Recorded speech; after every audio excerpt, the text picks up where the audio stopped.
Asul na araw. Lunes ng umaga, pagmulat ko'y nakita ko ang asul na langit. Kaya't sabi ko sa aking ina, isusot ko ang aking asul na bestida, asul na medyas at asul na sapatos. Nginitian niya ako at sinabi, sa tingin ko'y asul na araw ngayon. Sa eskwelahan ng araw na iyon, binuksan ko ang aking asul na baonan at kinain ang asul na tinapay na may palamang itlog. Sumulat ako gamit ang aking asul na lapis. Sa aking pag-uwi, nakita ko ang isang asul na bisikleta, 5 asul na bubong, 3 asul na balot ng candy. Martes ng umaga, pagmulat ko'y nakita ko ang dilaw na araw. Inihanda ng aking ina ang aking rosas na salawal, pero hiniling ko kung maaaring isuot ang aking dilaw na pullover. Nginitian niya ako, "Oh, dilaw na araw ngayon." Dilaw na cake ang aking almusal. Dilaw na biskwit ang aking merienda. Naglaro ako sa dilaw na duyan at nagpadaos-dos sa dilaw na slide bago kumain ng dilaw na sorbetes. Herkules ng umaga, pagmulat ko'y nakita ko ang aking pulang lampara. Itinanong ng aking ina kung gusto kong isuot ang aking pulang pang-itaas. "Opo, katerno ng aking pulang medyas," ang sabi ko sa kanya. Initian niya ako. Sa tingin ko'y pulang araw ngayon, sabi niya. Habang papunta sa eskwelahan, nabilang ko ang 2 pulang skateboard. Gumamit ako ng pulang Crayola sa pagsulat ng liham pasasalamat sa aking ina.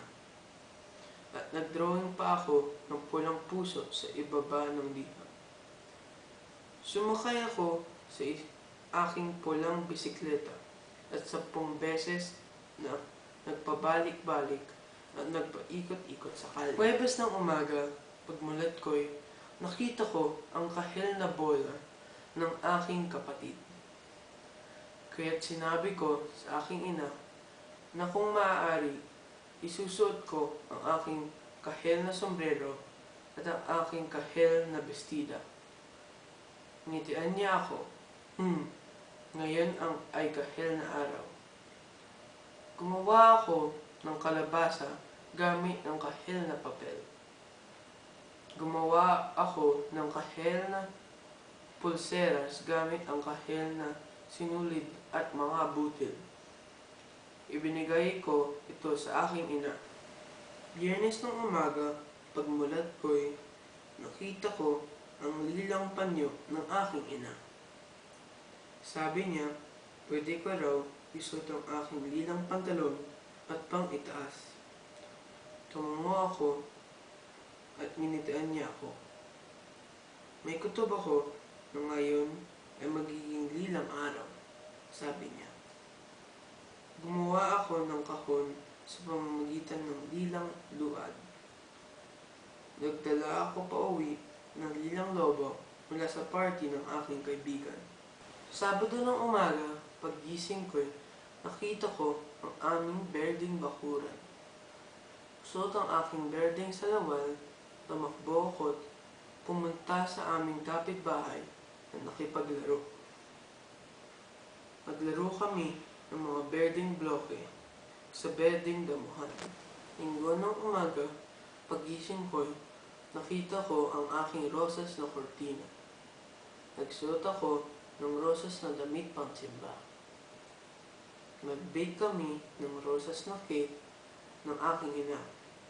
Ako pa nga ang pinaglagay ng icing sa ibabaw ng cake. Linggo ang pinakamagandang rosas na araw. Habang ako'y nagmamagandang gabi sa aking rosas na bahay Maniga, ako'y napaisip, ano naman kaya ang mga kulay sa susunod na linggo?